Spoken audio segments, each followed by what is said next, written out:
নিয়ে আসছি। আপনার কার্ড কই? কার্ডটা আমার দেন, এই যে আমার এনআইডি। আপনার কার্ড ছাড়া কিভাবে ঢুকছেন? আপনি কি কার্ড ছাড়া কাউকে অ্যালাউ করতে পারেন বলেন তো? এই যে আমরা যেমন কার্ড নিয়ে আমাদের সাংবাদিক কার্ড আছে। প্রথম কথা কি বাবাজি, আপনি কিন্তু এখানে ভ্যালিড পারসন না। আপনি এখানে বসে আপনি কিভাবে এটা কিভাবে করতে পারেন? আপনি এই ভিডিও কল কিভাবে করতেছেন আপনি বলেন তো? এটা কি আপনি পারেন বা আপনি কি এটাকে অনুমতি দিতে পারেন? আমি এটা খেয়াল করিনি। আপনি এটাকে অ্যালাউ করতেছেন কিভাবে আপনি? আপনি না না না না আপনার কার্ড কোথায়? নির্বাচন কমিশনের অবশ্যই দেবে। কার্ড ছাড়া তো উনি আপনার কাছে আসতে প্রথম কথা, কেন্দ্রে ঢুকতে হলে আপনার কিছু এখন আইডেন্টিটি আছে, যেরকম নির্বাচনী পর্যবেক্ষক যাইতে পারে, যাইতে পারবে কে, সাংবাদিক যাইতে পারবে নির্বাচনী এজেন্ট এবং প্রার্থী। আপনারা এখানে আসলেন কিভাবে? প্রথম প্রশ্ন, আপনারা কি করছেন? এই সবার ভিডিও করো। আপনারা কি করছেন এখানে? ভ্যালিড পার্সনের বাইরে কিভাবে ভিতরে ঢুকলো? ওনারা কিভাবে আসলো এবং ওনারা আইসা এইখানে এইটা কিভাবে কাজ করতেছে আমাকে এটা বুঝান তো। এবং আমাকে একটু প্লিজ একটু আমাকে বলবেন আপনারা এখানে যারা অথরাইজ, এই যে ভদ্রলোক রেজাউল ভাই, কোন অসুবিধা নেই। এই যে রেজাউল ভাই আছে, আমি একটু বলি, রেজাউল ভাইরা যে এখানে কয়জন আছে এবং এই যে আনসার এবং আনসার সাথে বিডিবি যারা আছে তাদের এই নিয়োগপত্র শিটটা আমাকে দেখেন কতজন আছে। আমার অনেকের ব্যাপারে সন্দেহ আছে। তাদের যে আইডি কার্ড আছে সেটা আমি কিছু পাই না। ঠিক আছে? না না, আমি আপনাকে চিনি না। He is the head of the department. সে এখন এখানকার হেড, তার কাছে থাকতে হবে। তার কাছে না থাকলে আমি এনে দিলাম আপনাকে। আপনার যে বিডিবির যে ড্রেস, এই ড্রেস আমি 1 ঘন্টায় বানাবো। যে আইডি কার্ড বানাইছে আমি 10 মিনিটে বানাবো। না, আপনার কথা বলার দরকার নাই, আমি জানি, সব বুঝি। আমি জেনে শুনে বুঝে পড়ে এখানে আপনার এইখানে যে ওনার কাছে যদি লিস্ট না থাকে আমি এটা অ্যালাউ করব। ওই কার্ড নিয়ে তাদের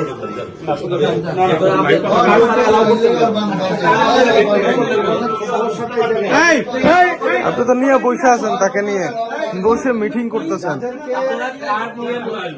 যাদেরকে গেটের দায়িত্ব দেওয়া আছে। আপনি কিন্তু আলিমুদ্দিন স্কুলে ঢুকছিলেন।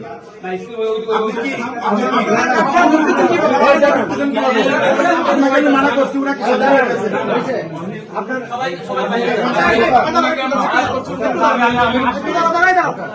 আপনার একটু পরিচয়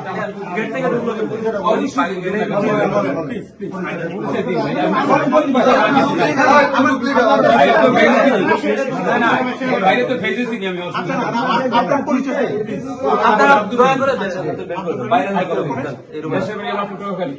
আর আমি আলিমুদ্দিন স্কুলের ভোটার। আর এইখানে এইটা আবার ওখানে ওই যে যারা আলিমুদ্দিন স্কুলের ভোটার, আপনার এখানে কাজ কি? এখানে আমি বলি ভাই, আপনি প্রশ্ন করছেন জামাত ইসলামে কি পদে আছেন? এমনি কর্মী সবাই কর্মী আছেন। জি। তো আপনি এখানে কেন আসছেন? বলি তো, আমি প্রশ্ন আমি জবাব দিন না কেন? এটাই এই ভাই হইলে মানে ওই পুলিশ অফিসার আর কি, এজেন্ট আছে। আমি শেয়ার করি আপনাদের যেটা দিয়েছে এটা আমাকে এখনো দেয় না। এটা যদি এটা আপনাকে এখন দিবে না, তো আমি প্রধান নির্বাচনী এজেন্ট আর আপনি পোলিং এজেন্ট, আপনার সাথে আমার পার্থক্য আছে। আপনাকে এটা দিবে ভোটের দিন সকালে, আপনাকে এটা বলে দেওয়া হয়েছিল। আপনি এখন এখানে ঢুকতে পারবেন না, তো আপনি কিভাবে ঢুকলেন এটা এবং আপনি কিভাবে আপনি যেটা কথা বলছেন, তাহলে আপনি আলিমুদ্দিন স্কুলে কেন গেছিলেন তখন? আলিমুদ্দিন কিছু গেছিল আরো আগে। এই দেশে আপনি আসছেন কেন? আপনি আসছেন কেন? আমি আসছি আমার সাথে আসছে। কেন আপনার সাথে আসবেন? আমি আমি আর আপনারা যখন ইনসাফের কথা বলবেন, ইনসাফের কিন্তু অনেক ব্যক্তি আছে। আপনি যখন আইন ভঙ্গ করবেন সেটাও কিন্তু বেইনসাফি হয়। আপনারা শিক্ষিত মানুষ দেখে মনে হচ্ছে, কিন্তু আপনি কিভাবে একটা এত বড় ঘটনা, এটা কিন্তু অনেক বড় ঘটনা, ছোট মনে করেন, এটা বড় আইন ভঙ্গ।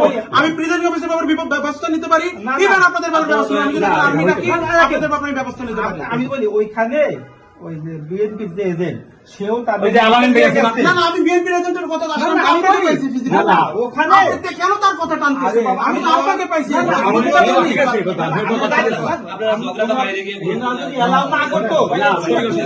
শুনে উনরা গিয়েছে।